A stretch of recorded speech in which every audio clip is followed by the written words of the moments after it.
Bonjour à tous, c'est parti pour un quintet classique à Vincennes.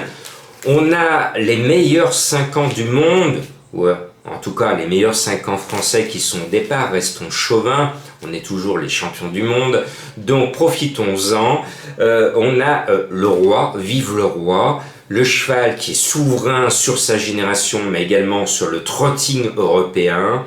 C'est son Altesse Festheim Bourbon, il porte le 17, ce critérium des 5 ans normalement ne doit pas lui échapper, le cheval est super bien, cette course est son objectif, tous les feux sont au vert, pour une fois, c'est rare, c'est très rare, je crois que l'on tient enfin un coup sûr à la gagne dans un quintet en ce mois d'août, parce qu'il a été dur ce mois d'août pour trouver les bonnes arrivées.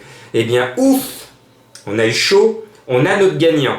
Bien, ça va permettre de rendre le chemin jusqu'au caissier plus facile.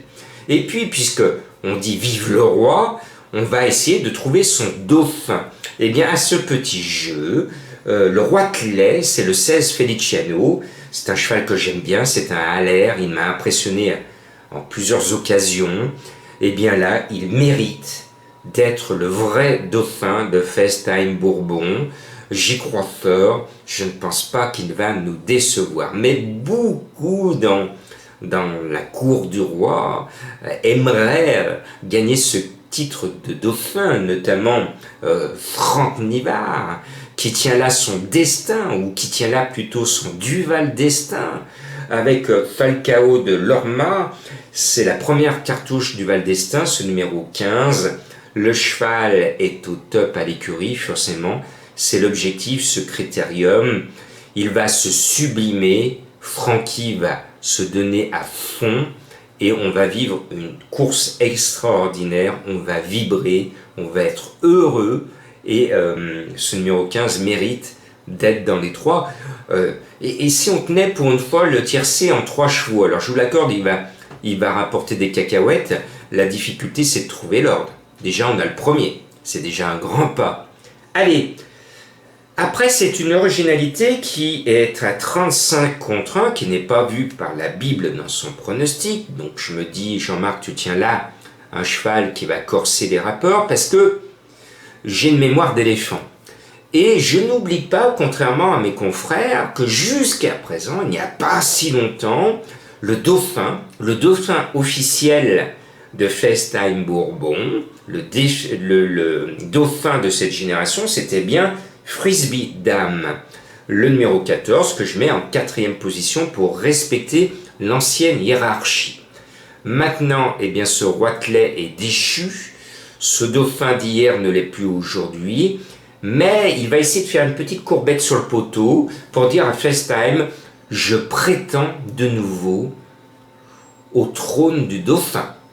Et je pense qu'à ce petit jeu, il va se réveiller, il le mérite.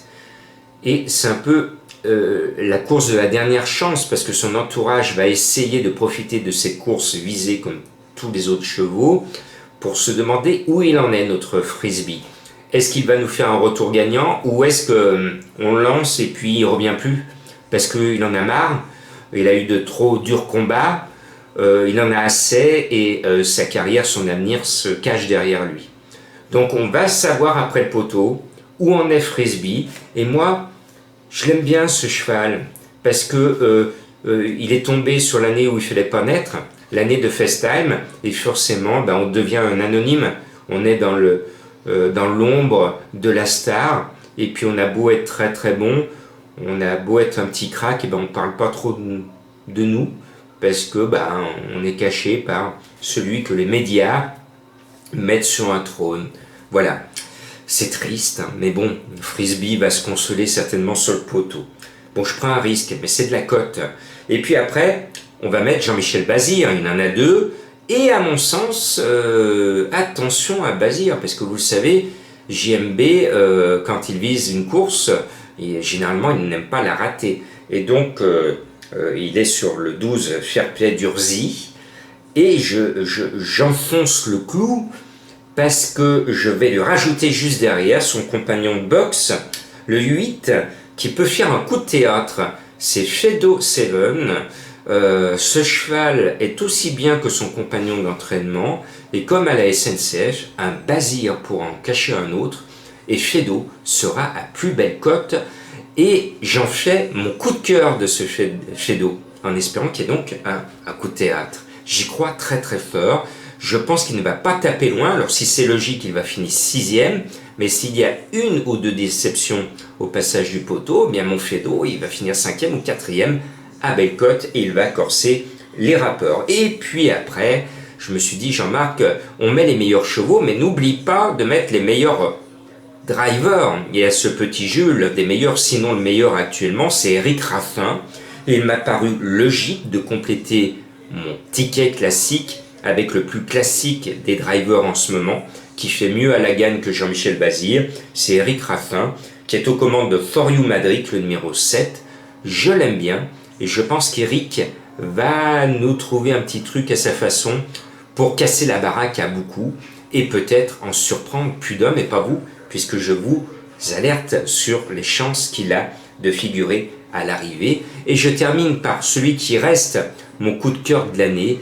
Vous vous en souvenez, cette année, je vous avais parlé de Freeman qui courait un quintet avec le numéro 6. Ça me rappelait la vieille série que l'on avait suivi quand on était petit, pour ceux qui sont de ma génération, la série Le Prisonnier. Je vous avais mis dans ma vidéo, si vous vous en souvenez, vous avez de la une mémoire comme moi Deschamps, cette série-là pour vous la faire découvrir si vous ne la connaissez pas.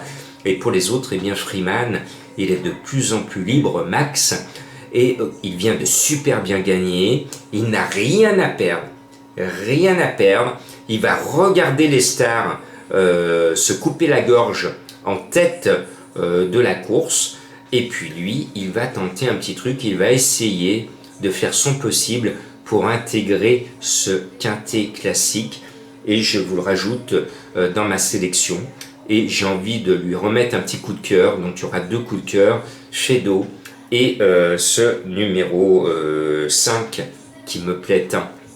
Voilà, on va passer un bon samedi, bonne chance et la bise au caissier. On va le voir ce samedi. Oui, j'ai oublié Madame Colombo. Alors, Madame Colombo m'a glissé à l'oreille. Cherry Wood, c'est son cheval, ça lui plaît. C'est le numéro 9, donc pour ceux qui sont fans de Madame Colombo, n'oubliez pas ce numéro 9.